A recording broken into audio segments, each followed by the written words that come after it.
السلام علیکم معزز ناظرین، آج ہم ایسے بہادر خاتون کے بارے میں بتائیں گے جس نے تنہا اپنے دشمنوں سے مقابلہ کیا اور اپنے آپ کو حکمران تسلیم کروایا۔ چلیے کہانی کا آغاز کرتے ہیں۔ ان خاتون کا نام رضیہ سلطانہ تھا جو شمس الدین التمش سلطان قطب الدین ایبک کے تر غلام تھے۔ ان کی ہونہاری اور صلاحیتوں کو دیکھتے ہوئے قطب الدین نے انہیں پہلے اپنا داماد اور پھر بہار کا صوبیدار بنایا۔ 1211 میں التمش نے قطب الدین کے بیٹے آرام شاہ کو تخت سے اتار دیا اور خود بادشاہ بن گئے۔ انہوں نے تقریباً 35 سال حکومت کی اور رضیہ سلطانہ انہی کی بیٹی تھی۔ رضیہ سلطانہ 1205 میں پیدا ہوئی۔ ان کے 8 بھائی تھے، لیکن والد کی سب سے زیادہ قریب وہی تھی کیونکہ ان کی زیادہ تر بھائی ریاست چلانے کی صلاحیت نہیں رکھتے تھے، جسے التمش نے بہت پہلے محسوس کر لیا تھا۔ رضیہ رنگ و روپ کے علاوہ بھی ہر اس ہنر سے آشنا تھی جو حکمران بننے کے لیے ضروری ہو۔ یہی وجہ ہے کہ التمش نے ان کی پرورش انہی خطوط پر کی۔ تلوار بازی، گھڑ سواری کے ساتھ ساتھ اچھی تعلیم بھی دلوائی۔ 9 عمری میں پردہ بھی شروع کروا دیا گیا۔ التمش نے انہیں اپنا جانشین مقرر کیا تو خاندان ہی نے انہیں پورے ملک میں چہمگوئیاں شروع ہو گئی کہ عورت حکمران کیسے ہو سکتی۔ التمش کے انتقال کے بعد وصیت پر عمل نہیں کیا گیا اور رضیہ کے بھائی رکن الدین نے تخت پر قبضہ کر لیا۔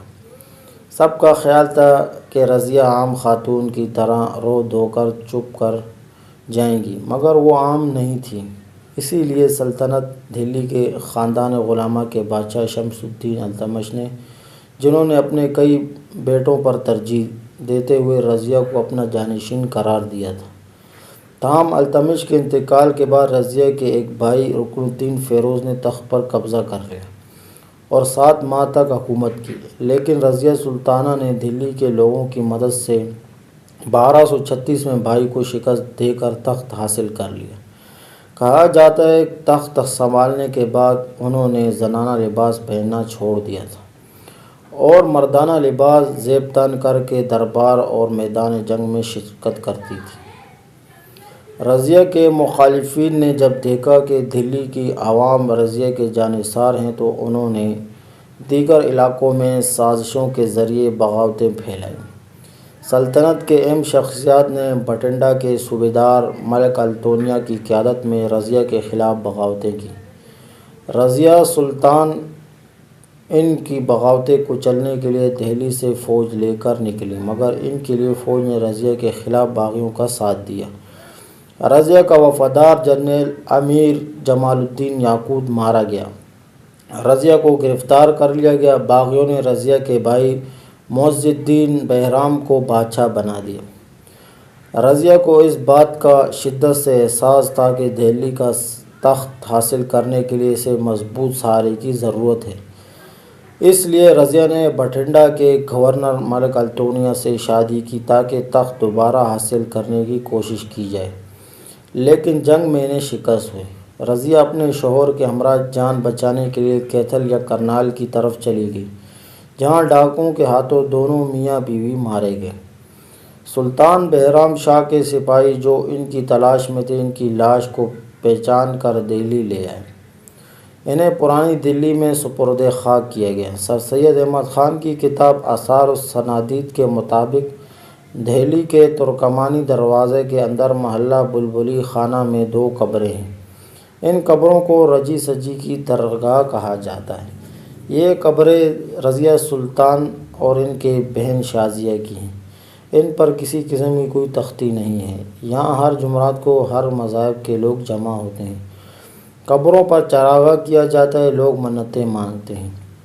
واضح رہے کہ رضیہ اپنے لیے سلطانہ کا لقب پسند نہیں کرتی تھی، کیونکہ اس کا مطلب ہے سلطان کی بیوی، بلکہ اس کی جگہ خود کو رضیہ سلطان کہتی تھی۔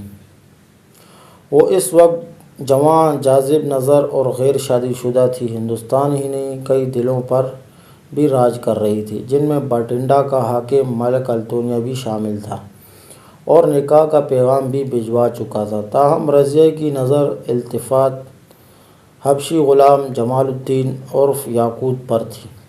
جب یہ قصے التونیا تک پہنچے تو اس نے رکابت میں لاہور کے حاکم ملک اعزاز الدین کو ساتھ ملا کر رضیہ کے خلاف جنگ کا اعلان کر دیا۔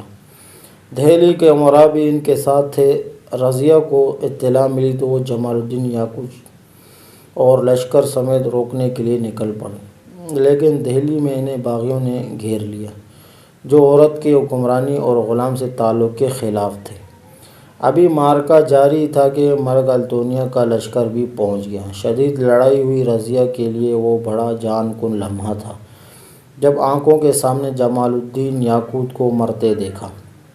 رضیہ کو قید کر لیا گیا۔ باغیوں نے ان کے بھائی معز الدین کو بادشاہ بنا دیا۔ امکان یہی تھا کہ رضیہ کو قتل کر دیا جائے گا، تاہم التونیا نے پیشکش کی اگر وہ اس سے شادی کر لے تو وہ جان بخشی کروا سکتا ہے۔ رضیہ نے کچھ لمحے سوچنے کے بعد ہاں کر دی۔ کہا جاتا ہے کہ رضیہ نے التونیا سے شادی صرف اس لیے کی تھی کہ زندہ رہیں اور پھر سے اپنا تخت حاصل کر سکیں۔ کچھ ہی عرصے میں انہوں نے التونیا کو اس بات پر قائل کر لیا کہ دہلی کی تخت کے اصل حقدار وہی ہے، اس لیے ایک بھرپور حملہ کرنا چاہیے۔ التونیا چونکہ انہیں بہت پسند کرتا تھا اس لیے مان گیا۔ حملے کے لیے تیاری شروع کر دی گئی، جو کافی عرصہ چلی۔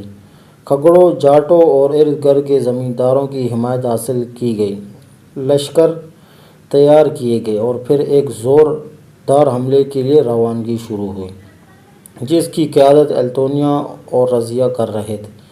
معز الدین کے بہنوئی اعزاز الدین بلبن لشکر سمیت مقابلے کے لیے آیا۔ شدید لڑائی ہوئی، لیکن رضیہ التونیا کو شکست ہوئی اور وہ فرار ہو کر واپس بٹنڈا جانا پڑا۔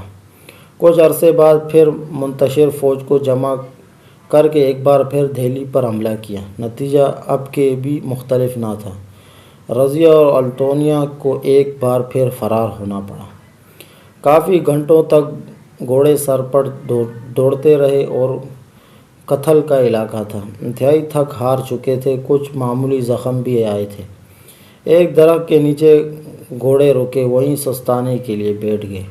بھوک سے برا حال ہوا تھا۔ وہاں سے گزرنے والے ایک شخص نے انہیں کھانے کا کچھ سامان دے دیا۔ چند گھنٹے بعد 14 اکتوبر 1240 کو اسی درخت کے نیچے سے لاشیں ملی۔ موت کے بارے میں کہا جاتا ہے کہ پیچھا کرتی ہوئے فوجیں وہاں پہنچ گئی تھیں، اور دوسرا خیال یہ ہے کہ جس شخص نے کھانے کا سامان دیا تھا اسی نے بعد میں ساتھیوں سمیت آ کر قتل کر دیا تھا، کیونکہ رضیہ نے بیش قیمت زیورات بھی پہن رکھے تھے۔ بعد ازاں رضیہ کے بھائی ناش کو دہلی لے گئے اور ترکمانی دروازے کے پاس بلبل خانے میں دفن کر کے مقبرہ بنا دیا، جو آج بھی رجی سجی کی درگاہ کے نام سے موجود ہے۔ یہ تھی رضیہ سلطان کی کہانی۔